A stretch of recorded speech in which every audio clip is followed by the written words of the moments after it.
While the world obsesses over China's manufacturing dominance, a state bigger than the UK with 240 million people is silently building the world's next factory floor, and nobody's talking about it. What if I told you that Uttar Pradesh, India's most controversial state, is about to flip global supply chains upside down? Whether you're an investor, entrepreneur, or just someone who shops on Amazon, this affects you. But before we dive in, if you're new here, hit the subscribe button and leave a comment. I subscribe. And I'll personally welcome you into the family. With that said, let's get started. Meet Rajesh Kumar. 34 years old.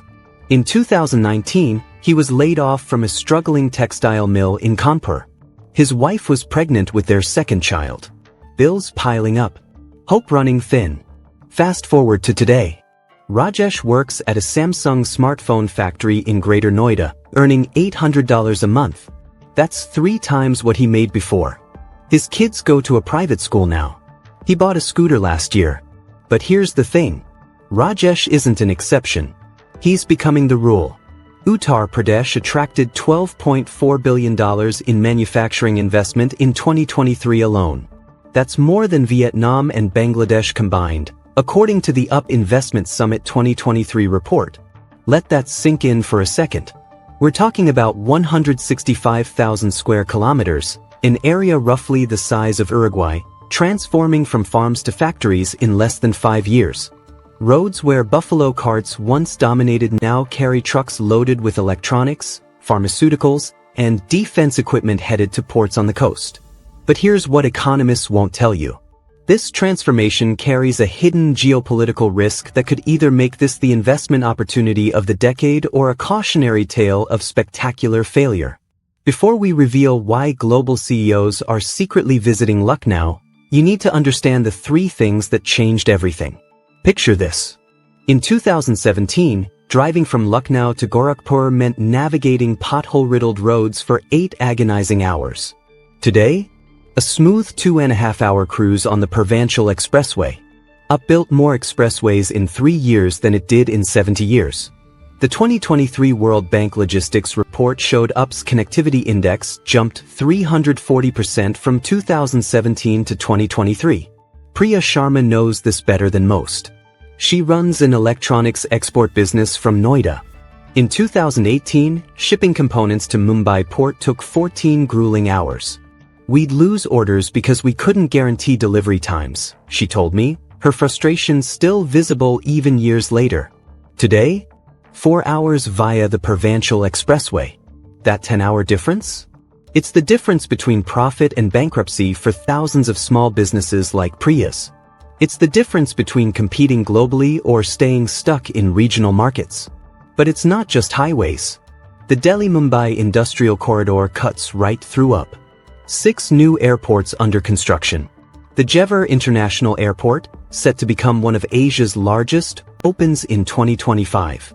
When operational, UP will have air cargo connectivity that rivals Singapore's. Think about what that means for a manufacturer in Agra or Meerut. Raw materials flying in from South Korea in the morning. Finished products shipping to Europe by evening. That's the speed modern supply chains demand. And the railways? UP added 1,200 kilometers of new freight corridors since 2020. Dedicated freight trains now move goods from UP factories to Nhava Sheva port in Mumbai in under 24 hours. 5 years ago, that same journey took 4 days. Now here's where things get controversial. UP waived $2.1 billion in industrial land costs and offers 20-year tax holidays. Something even China stopped doing back in 2008. The government essentially said, come now, build here, and we'll make it stupid easy for you. According to KPMG's 2024 Asia Manufacturing Index, UP now ranks number 3 in ease of industrial setup across Asia. Not just India. But here's the catch, and pay attention to this because it matters. This generosity comes with a clock. The most aggressive incentives expire in 2027. Investors who miss this window will pay triple the land costs and lose those tax breaks. It's a calculated gamble by the state government. Sacrifice short-term revenue to build long-term industrial capacity. Bold? Absolutely. Risky? You bet. The state also set up single window clearance systems. One office. One application.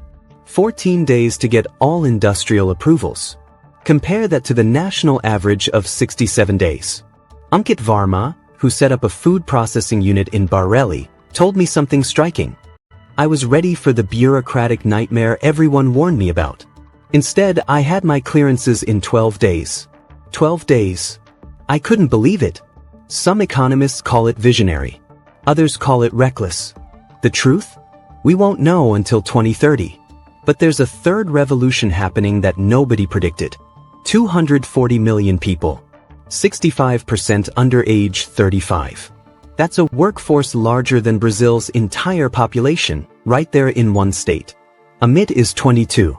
Fresh out of an industrial training institute. His father farmed sugarcane for 30 years in Meerut and earned less than Amit now makes in 3 months working at the Adani defense plant.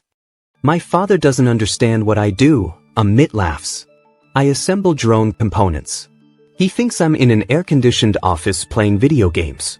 But here's the kicker that nobody saw coming. UP's labor costs are 60% cheaper than China's, yet productivity in electronics manufacturing is matching Korean standards. A 2024 Foxconn internal report leaked to Reuters confirmed that their Noida plant's defect rate is just 1.2%, virtually identical to their Shenzhen facility. Think about what that means.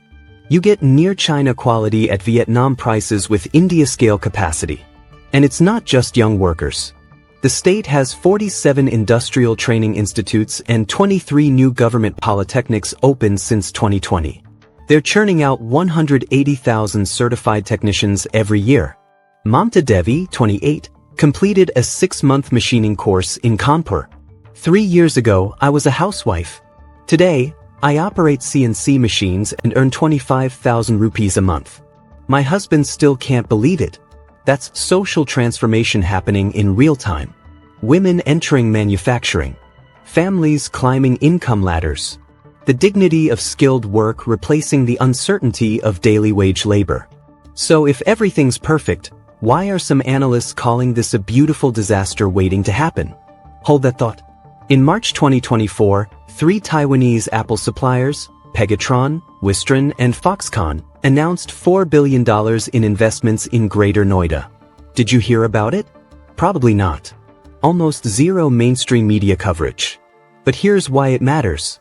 This means 1 in every 5 iPhones globally could be made in UP by 2026. Apple doesn't do anything small or symbolic. When they move with conviction. Chen Wei, a site supervisor who managed Foxconn plants in Shenzhen for 12 years, relocated to Noida last year. Over chai at the factory canteen, he told me something I wasn't expecting. I thought this would be a step backward in my career. But Noida's efficiency shocked me. Same output, 70% lower costs, and the young workers here? They're hungry. That hunger? You can't manufacture that. Foxconn alone is investing $1.6 billion to build manufacturing capacity for 20 million smartphones annually in UP. That's not a test run. That's a commitment.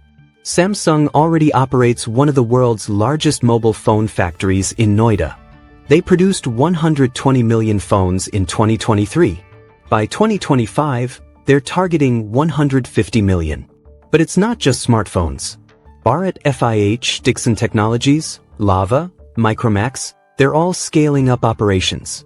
The India Cellular and Electronics Association projects that by December 2024, UP will manufacture 30 million smartphones monthly. Now let's talk defense, because this is where things get geopolitically interesting. UP now hosts 18% of India's defense manufacturing corridors. At first glance, that's an India story. Look deeper? It's a NATO supply chain diversification story post-Ukraine war. The Uttar Pradesh Defense Industrial Corridor spans 6 districts: Agra, Aligarh, Kanpur, Chitrakoot, Jhansi, and Lucknow. It covers 6,200 square kilometers. Bharat Forge, Adani Defense, Tata Advanced Systems, Larsen and Toubro, they're all building facilities here. We're talking artillery systems, drones, aircraft components, communications equipment, armored vehicles. Deloitte's 2024 Global Defense Supply Chain Report projects that UP will manufacture $8.9 billion in defense exports by 2028. When Pentagon analysts start quietly studying a place, you know the geopolitical winds are shifting. Major retired Vikram Singh, now working with a defense startup in Lucknow, explained it simply. For decades, India imported 70% of its defense equipment. That's a massive strategic vulnerability. What UP is building isn't just factories. It's sovereignty. And then there's pharma, where UP has been a quiet giant for years. UP produces 42% of India's generic medicines. Drugs that end up in pharmacies from Lagos to Los Angeles. Cities like Noida, Greater Noida, and Lucknow house over 3,000 pharmaceutical units. Dr. Meena Varma runs a pharmaceutical company in Noida. 5 years ago, she barely exported beyond Nepal. Today, 67 countries.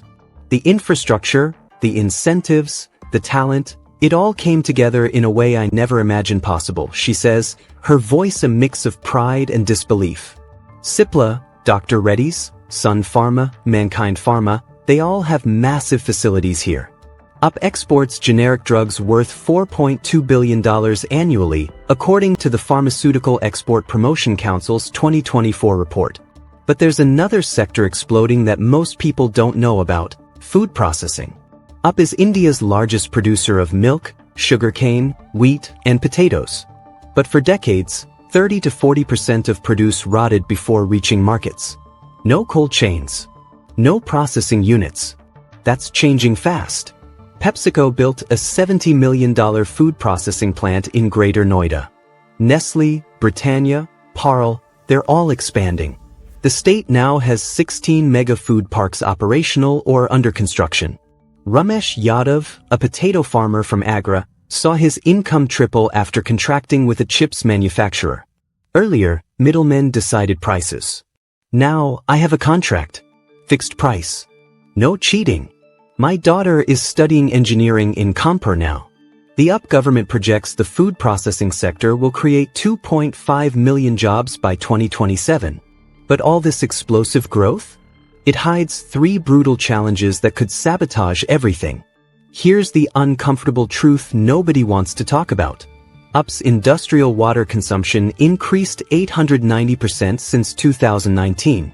At the same time, groundwater reserves dropped 23%, according to the Central Groundwater Board's 2023 report. You see the problem, right?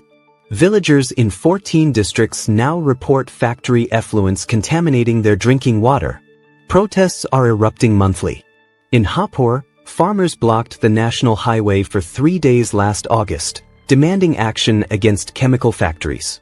A local activist named Suresh Yadav told me, "They promised us jobs. What we got is undrinkable water and sick children."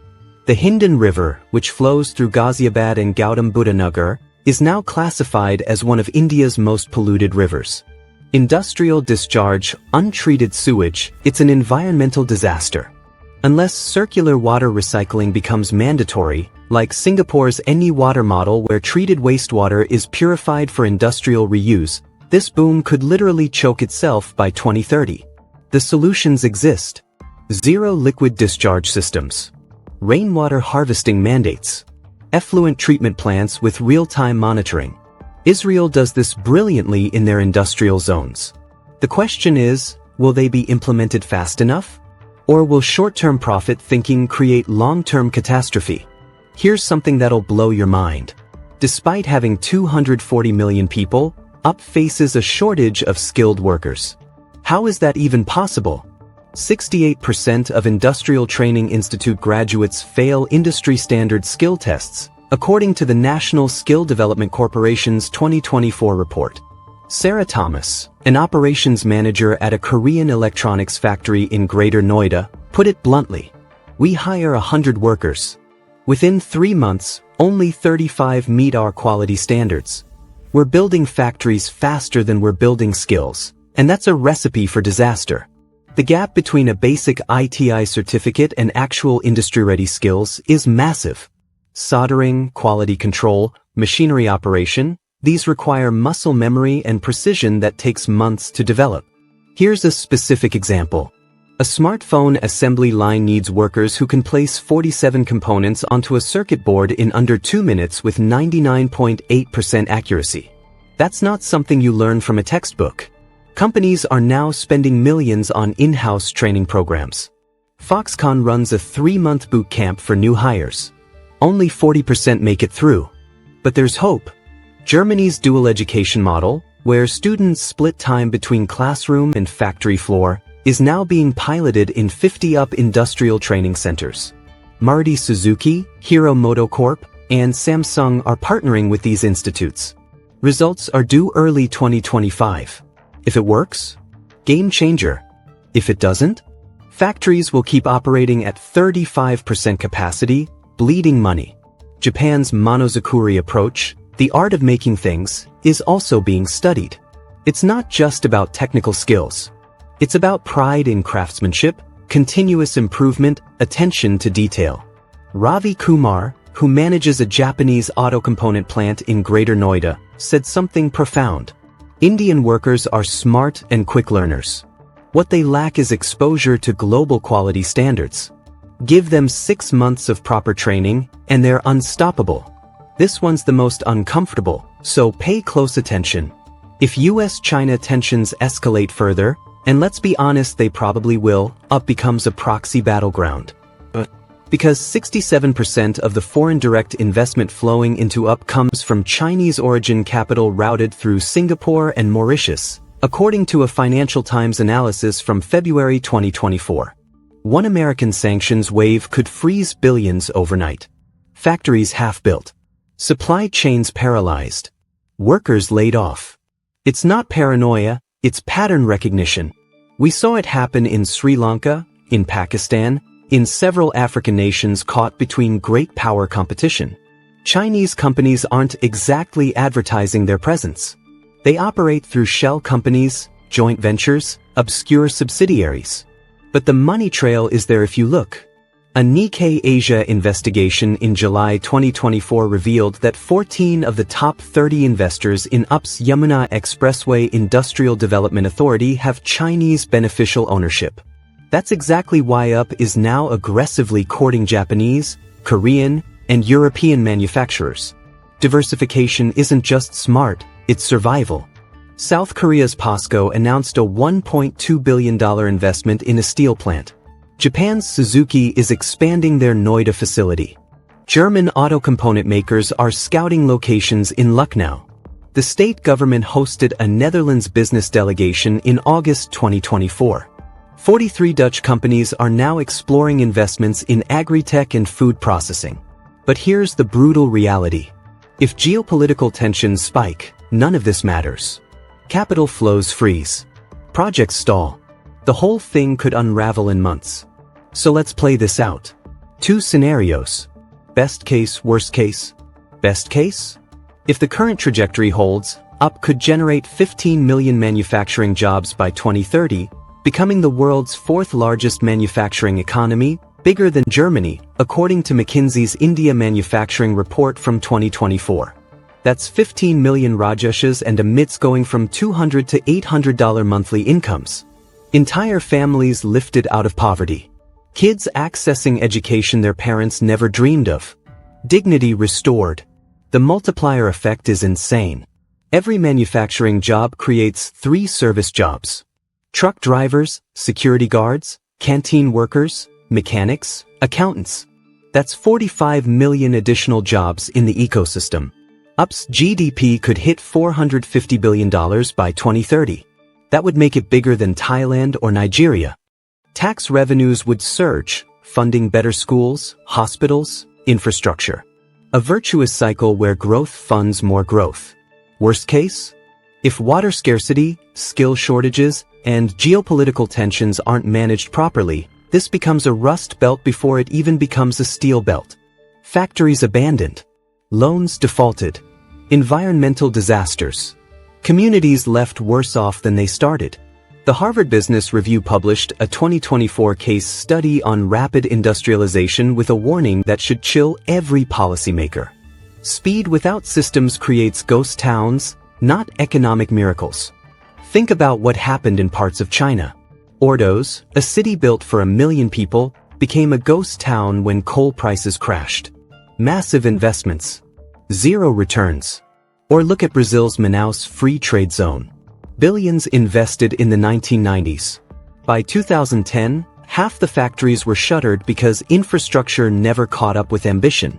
Most likely scenario? Reality will land somewhere messy in the middle. Pockets of brilliance. Zones of failure. Some districts thriving. Others struggling. Noida, Greater Noida, Lucknow, Kanpur, they'll probably succeed. Smaller districts without infrastructure? They might not. Just like China's transformation wasn't smooth. Remember their ghost cities, the pollution crises, the labor disputes? Same growing pains, different geography. The next 5 years will separate the winners from the losers. Districts that invest in water management, skill development, and environmental compliance will thrive.